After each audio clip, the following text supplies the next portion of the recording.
Wiliam Cowper was 32 years old when he met Jesus. He didn't meet him in a Sunday school, a revival meeting, or at a church. He met Jesus in an asylum, not long after he tried to kill himself for the third time. His father was the chaplain to King George II and was intent on raising William to be a religious man. As it were, William thought he knew God, but it never meant much to him. At 6 years old, his father sent him off to boarding school. It was hard for William to be in this new place, and what started out as an older boy bullying him quickly turned into abuse. From that time on, a deep darkness haunted William. Depression is not easily explained, but William was never a stranger to pain. As a young man, he fell in love with a woman, dated her for years.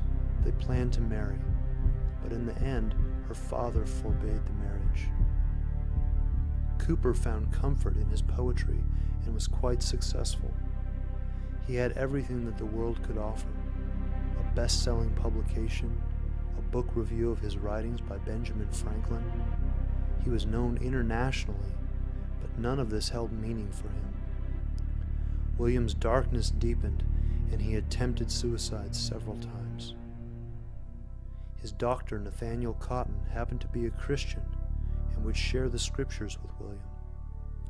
For all have sinned and fall short of the glory of God, and are justified by his grace as a gift through the redemption that is in Christ Jesus, whom God put forward as a propitiation by his blood, to be received by faith. The words of Paul's letter to the Romans were deeply impressed on his heart.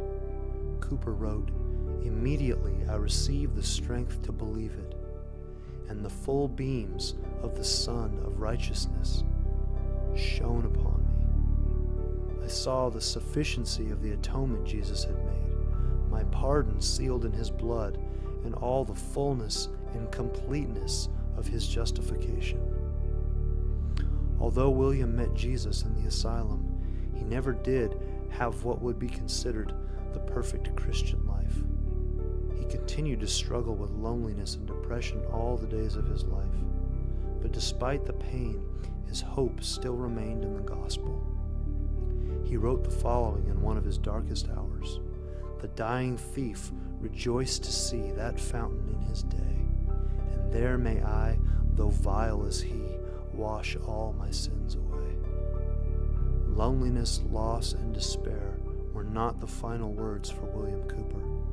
As he wrote in his best-known hymn, "There is a fountain filled with blood," "Redeeming love has been my theme, and shall be till I die."